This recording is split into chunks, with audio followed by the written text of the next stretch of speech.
Hello, dear viewers, and welcome to another episode of English with Love. Donald Trump, the current President of the United States, was one of the most successful businessmen in America before entering politics. In this program, we will answer the question, what made Donald Trump one of the most successful and famous businessmen in America? What was his business strategy? How did he become one of the richest men in the United States? If you want to learn more about this, stay with us until the end of this program. I hope that you're going to be looking back someday and say that was one of the truly for the American people that will allow us to make America great again. In the heart of New York City, where skyscrapers rise high and the business world never stops, a man with golden hair and a confident smile stepped into an industry that would change his life forever. I like him.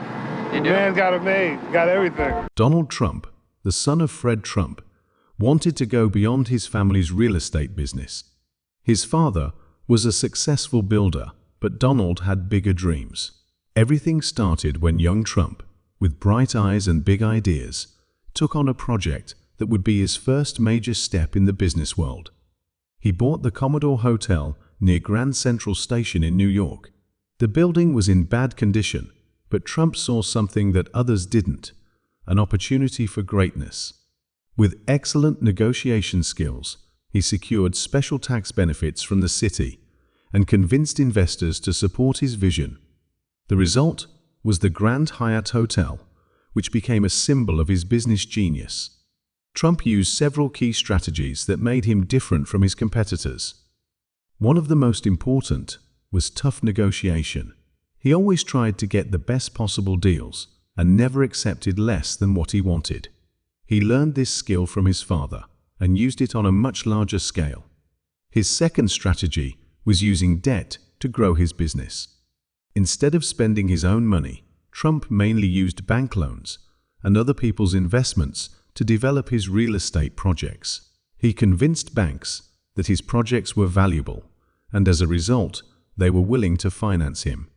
This allowed him to launch massive projects with minimal initial investment. His third strategy was building a personal brand. Trump understood that the name Trump could become a valuable business asset. So, he put his name on buildings, hotels, casinos, clothing lines, perfumes, and even a university. This strategy allowed him to make huge profits just by licensing his name to other companies. His fourth strategy was using the media to gain influence. Somebody has to help this country, and if they don't, the country and the world are in big trouble. Trump knew that being in the media could increase his power. He was always in the spotlight, whether in TV interviews, public events, or through controversial social media posts. His constant media presence kept his brand alive and attracted people to his projects. One of Trump's most famous achievements was building Trump Tower on Fifth Avenue in New York City. This skyscraper was not just an architectural masterpiece, it also represented his ambition and bold vision. He hired the best architects and interior designers to create a luxurious experience for wealthy buyers. His ability to understand the desires of rich clients made Trump Tower not just a building, but a symbol of success and power. Next, Trump entered the world of casinos and entertainment. In Atlantic City, where competition in the gambling industry was intense, Trump saw a new opportunity. He bought and developed several casinos, including the Taj Mahal. Although this industry was full of risks, Trump managed to establish himself as a key player. Some of his casino projects were highly successful, while others faced financial difficulties. However, he never let temporary failures damage his image as a successful businessman. He used media strategies to control the narrative and maintain his strong public image. Trump's fifth business strategy was diversification. He never depended on just one industry. Besides real estate, he invested in media, entertainment, education, and even politics. Republicans better get tough and they better get smart, because most of them look like a bunch of weak jerks right now. This approach allowed him to survive economic downturns by relying on other sources of income when one sector was struggling. He always believed in thinking big. One of his famous quotes is, "If you're going to think, you might as well think big." This reflects his philosophy in business. He never settled for small projects and always aimed for the biggest and most impressive opportunities. However, the business world is not always about success. In the 1990s, Trump faced major financial crises. Huge debts and a real estate market downturn brought him close to bankruptcy. Many of his casinos and properties were at risk, but Trump, using complex negotiations and debt restructuring, managed to survive.